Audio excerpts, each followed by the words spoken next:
بسم اللہ الرحمن الرحیم اللہم صلی علی سیدنا مولانا محمد معدن الجود والکرم والہ وصحبہ بارک وسلم۔ ملک پاکستان اللہ رب العزت کی ایک عظیم نعمت ہے۔ اللہ رب العزت نے علماء اہل سنت کی قربانی، سیاسی لیڈران کی قربانی کے بعد ہمیں ایک آزاد ایک ایسی ریاست عطا فرمائی جس کے اندر مسلمان اپنے رہن سہن، اپنے رسم و رواج اور اپنے مذہب کے مطابق آزادی سے زندگی گزار سکتے ہیں۔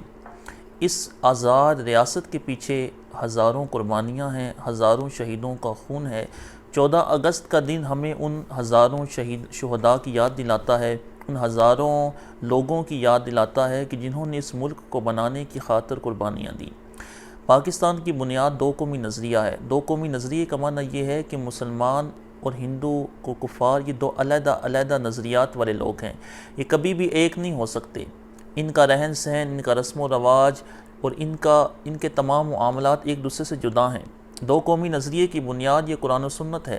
قرآن کو اگر پڑھا جائے تو سب سے پہلے قرآن دو قومی نظریہ پیش کرتا ہے۔ ربانی مجدد ثانی رحمۃ اللہ تعالی علیہ آپ نے سب سے پہلے دو قومی نظریہ پیش کیا بر صغیر پاک و ہند کے اندر۔ ویسے تو یہ دو قومی نظریہ ایمانی نظریہ ہے، یہ قرآنی نظریہ ہے، لیکن بر صغیر کے اندر سب سے پہلے آپ نے یہ دو قومی نظریہ پیش کیا۔ جب امام ربانی مجدد ثانی رحمۃ اللہ تعالی علیہ اکبر کے دین الہی کے خلاف اٹھ کھڑے ہوئے، جس نے اپنا ایک دین ایجاد کر دیا، اس ملحد نے اپنے دربار کے اندر سجدے کروائے اور دین الہی کے نام سے نیا دین جاری کر دیا، تو اس وقت جو کچھ مذہبی لیڈران اس کے حامی ہو گئے اور اس کے طاقت بن گئے۔ امام ربانی مجدد ثانی رحمۃ اللہ تعالی علیہ حالانکہ اس دور کے اندر اتنے ظلم و ستم کے باوجود بھی امام ربانی نے فرمایا کہ سجدہ صرف اور صرف اللہ رب العزت کی ذات کو ہے، اس کے علاوہ کسی کو سجدہ روا نہیں۔ جب جہانگیر کے دربار میں داخل ہوئے، جہانگیر نے بلایا اور آپ نے اس کو سجدہ نہیں کیا، تو اس نے کہا کہ اس دربار کے اندر مجھے سجدہ تم نے کیوں نہیں کیا؟ تو آپ نے فرمایا سجدہ تو صرف اللہ رب العزت کی ذات کو ہے۔ اس نے آپ کو جو ہے وہ قید کر دیا، ظلم و ستم کی چکی کے اندر آپ کو پیستے رہے، لیکن امام ربانی مجدد ثانی رحمۃ اللہ تعالی علیہ نے ہمیشہ حق کا نعرہ بلند کیے رکھا۔ آپ کبھی بھی باطل کے آگے نہیں جھکے۔ اللہ رب العزت نے پھر آپ کو کیسی کامیابی عطا فرمائی، اسی اکبر ملحد کی اولاد میں سے اللہ رب العزت نے اورنگزیب عالمگیر رحمۃ اللہ تعالی علیہ جیسا ایک عالم دین مجدد شخص آپ کو عطا فرمایا کہ جس نے اسلام کی آبیاری کی، جس نے دین متین کا خوب کام کیا اور دین متین کے علماء ان کی بہت عزت کی اور لوگوں کو دین کی طرف راغب کیا۔ اللہ رب العزت دین کے اوپر چلنے والے لوگوں کو ایسا ہی اجر عطا فرماتا ہے۔ سب سے پہلے ان کو آزمائش میں مبتلا کرتا ہے، اس آزمائش کے بعد جب وہ ثابت قدم رہتے ہیں تو پھر ان کی ثابت قدمی پر ان کے صبر جیسا ہی اجر ان کو عطا فرماتا ہے۔ امام ربانی رضی اللہ تعالیٰ عنہ جب جیل میں بھیجا گیا، وہاں لوگ آپ کے مرید ہو گئے، وہاں لوگوں نے فیض اخذ کیا، تو امام ربانی رحمۃ اللہ تعالی علیہ کا نظریہ تھا دو قومی نظریہ بر صغیر پاک و ہند کے اندر۔ اس کے بعد شاہ ولی اللہ محدث دہلوی رحمۃ اللہ تعالی علیہ ایک بہت بڑے محدث، آپ نے اس نظریے کو پروان چڑھایا، آپ نے اس نظریے کی آبیاری کی۔ اس وقت جو ہے وہ آپ نے دو قومی نظریہ پیش کیا کہ جس وقت کوئی سیاسی لیڈر دو قومی نظریے کا حامی نہیں تھا، کوئی سیاسی لیڈر دو قومی نظریے کے بارے میں نہیں بول رہا تھا۔ حضرت شاہ ولی اللہ محدث دہلوی رحمۃ اللہ تعالی علیہ کے بعد حضرت شاہ فضل حق حیر آبادی رحمۃ اللہ تعالی نے انگریز کے خلاف جہاد کا فتویٰ دیا۔ 1857 کی جنگ آزادی جو جہاد کا فتویٰ سب سے پہلے دیا تھا وہ حضرت علامہ شاہ فضل حق حیر آبادی نے ہی انگریز کے خلاف دیا تھا، جس کی سزا انگریز نے آپ کو یہ دی کہ آپ کو قید کر دیا گیا، کالا پانی کی سزا دی گئی، جزیرہ انڈمان کے اندر قید کر دیا گیا، وہیں آپ کی قبر ہے۔ اور مولانا شاہ فضل حق حیر آبادی رحمۃ اللہ تعالی علیہ نے ایک لمحے کے لیے بھی اپنے اس فتوے سے رجوع نہیں کیا۔ آپ نے کہا انگریز کے خلاف جہاد فرض ہو چکا ہے۔ یہ آپ کی کتاب ہے، یہ آپ ہی کا رسالہ ہے الثورۃ الہندیہ،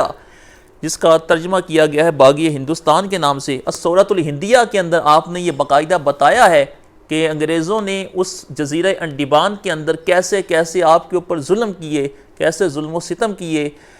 یہاں تک لکھا کہ میرے اوپر وہ ظلم ڈھائے گئے کہ اگر کسی ہاتھی کے اوپر بھی ڈھائے جاتے تو اس کی بھی چیخیں نکل جاتی، لیکن آپ نے کلمہ حق کو بلند کی رکھا، ایک لمحے کے لیے بھی جو ہے وہ باطل کا ساتھ نہ دیا۔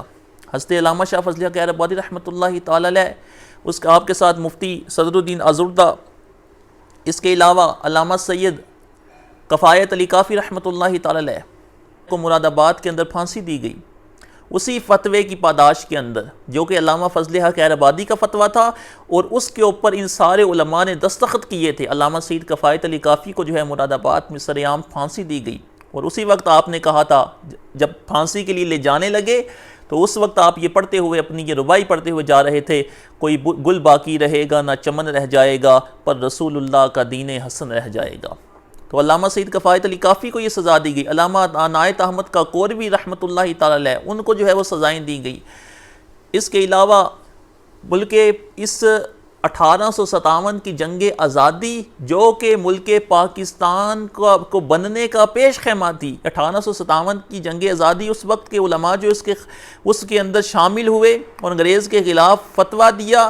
تو یہ ان کا یہ ظاہر کرتا ہے کہ وہ علماء کس قدر دین متین سے محبت کرنے والے تھے، اور کس طرح وہ دشمن کے خلاف ڈٹ جانے والے تھے اور انگریز کے خلاف ڈٹ جانے والے تھے۔ علامہ عنایت احمد کاکوروی رحمۃ اللہ تعالی، انہوں نے آپ کے فتوے کے اوپر دستخط کیے۔ علماء اہل سنت کی قربانیاں تھیں جو یہ رنگ لائیں کہ اللہ رب العزت نے بعد میں ہمیں پھر ملک پاکستان عطا فرمایا۔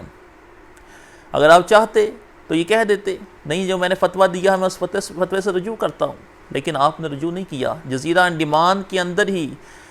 اسی جزیرے کے اندر، اسی کالا پانی کے اندر جو ہے وہ آپ کی شہادت ہو گئی، آپ شہید ہو گئے، لیکن آپ نے اپنے فتوے سے رجوع نہیں کیا۔ یہ ہیں وہ علماء اہل سنت جنہوں نے اس ملک کی خاطر قربانیاں دی ہیں، جنہوں نے دین کی خاطر قربانیاں دی ہیں، جو انگریز کے خلاف ڈٹے رہے۔ آج ہمارا حال کیا ہے کہ ہم علماء کو بھلا چکے ہیں جنہوں نے اتنی قربانیاں دی۔ علامہ شاہ فضل حق خیر آبادی رحمۃ اللہ تعالی علیہ ایک معقولات و منقولات کے زبردست عالم تھے۔ حضرت شاہ ولی اللہ محدث دہلوی کے خاندان، حضرت شاہ عبدالعزیز محدث دہلوی، حضرت شاہ عبدالقادر محدث دہلوی کے شاگرد تھے، اور حضرت علامہ شاہ فضل حق خیر آبادی علیہ رحمہ نے اس وقت کے فتنوں کا جو ہے وہ بڑھ چڑھ کے مقابلہ کیا۔ صرف ایک فتنہ نہیں تھا، انگریز ایک علیحدہ فتنہ تھا۔ اس کے علاوہ وہ امام الوہابیہ اسماعیل دہلوی جو کہ اللہ کے رسول علیہ السلام کی شان اقدس کے اندر گستاخیاں کر رہا تھا، اس کا جواب آپ نے علیحدہ دیا۔ اس کے بعد یہ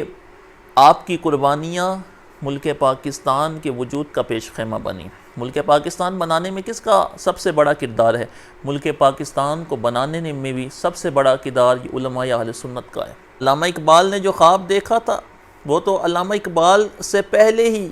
وہ خواب، اس خواب کی تعبیر بن کے علامہ فضل حق خیر آبادی نے دکھا دی، علامہ عنایت احمد کاکوروی نے دکھا دی، علامہ سید کفایت علی کافی نے دکھا دی، مفتی صدر الدین آزردہ نے دکھا دی، مولانا محمد علی جوہر نے دکھا دی، شوکت علی نے دکھا دی۔ یہ تمام لوگ کہ قربانیاں دے چکے تھے اس وقت، لیکن علامہ اقبال رحمۃ اللہ تعالی علیہ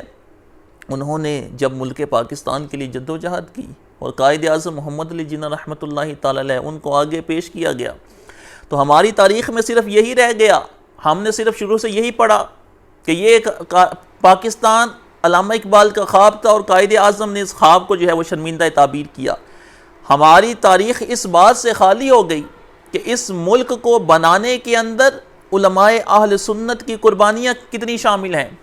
اس ملک کو بنانے کے اندر پیر سید جماعت علی شاہ کا کیا کردار ہے، اس ملک کو بنانے کے اندر مفتی سید نعیم الدین مراد آبادی کا کیا کردار ہے، جنہوں نے سب سے پہلے 1925 کے اندر آل انڈیا سنی کانفرنس کے اندر جو ہے وہ آل انڈیا سنی کانفرنس جو ہے وہ منعقد کی اور کانگریس کی مخالفت کی اور مسلم لیگ کی بھرپور حمایت کی۔ ہم ان علماء کی قربانیوں کو بلا چکے ہیں، اور ہماری تاریخ سے ایک باقاعدہ سازش کے تحت ان علماء کی قربانیوں کو نکالا گیا ہے تاکہ لوگوں کو یہ باور کروایا جا سکے کہ یہ علماء تو شروع سے ہی پاکستان کے مخالف تھے، یہ علماء شروع سے ہی تو پاکستان بننے کے خلاف تھے، ان کی دین متین کے لیے کوئی قربانی نہیں، ان کی پاکستان کے لیے کوئی قربانی نہیں، یہ تو پاکستان بنانا ہی نہیں چاہتے تھے، یہ تو کانگریس کے حامی تھے، یہ تو مسلم لیگ کے مخالف تھے۔ مسلم لیگ کو بنانے والے ہی علماء اہل سنت تھے، اور کانگریس کی مخالفت کرنے والے ہی سب سے پہلے علماء اہل سنت تھے۔ یہ ملک علامہ احمد اللہ شاہ مدراسی کا ملک ہے، جنہوں نے فتوے سے رجوع نہیں کیا۔ انگریز نے آپ کو شہید کر کے آپ کی گردن اتار کے شاہ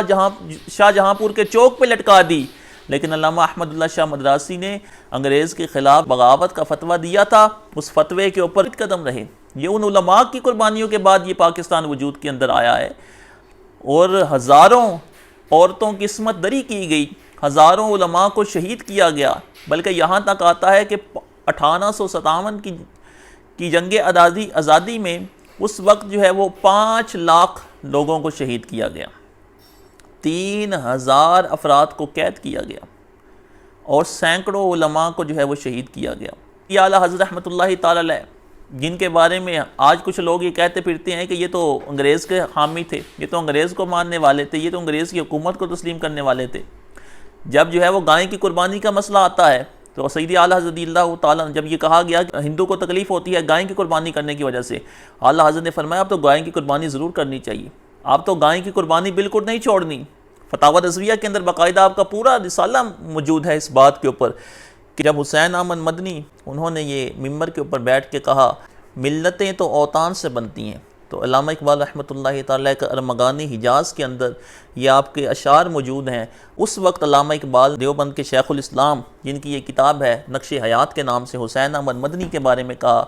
عجم ہنوز ندان رموز دی ورنہ ز دیوبند حسین احمد اینجے بلعجبست، گفت برسر ممبر کے ملت از وطن است اینچے بے خبر از مقام محمد عربی است۔ سرود برسر ممبر کے ملت از وطن است، اور یہ ممبر کے اوپر بیٹھ کے حسین احمد مدنی یہ کہہ رہے ہیں کہ ملتیں اوطان سے بنتی ہیں، کہ ملتیں تو وطن سے بنتی ہیں، جب وطن تمہارا ایک ہے تو ملت بھی ایک ہے، علیحدہ علیحدہ وطن حاصل کرنے کی ضرورت نہیں، ملتیں اوطان سے بنتی ہیں، یعنی دین متین کو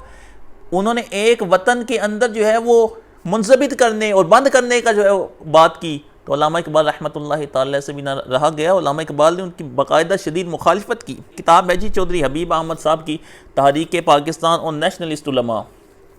تحریک پاکستان نیشنلسٹ، یہ ایک نیوٹرل آدمی ہے، انہوں نے کتاب لکھی ہے،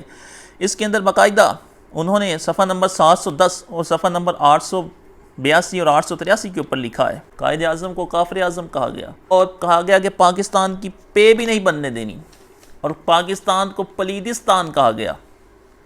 اور معاذ اللہ کا مسلم لیگ میں شامل ہونے والوں کے بارے میں کہا گیا کہ ان کے نکاح ہی ٹوٹ جائیں گے، ان کے نکاح ہی ٹوٹ جائیں گے، ان کی بیویاں ان کے نکاحوں سے نکل جائیں گی جو اس میں شامل ہوا۔ اس قدر تعصب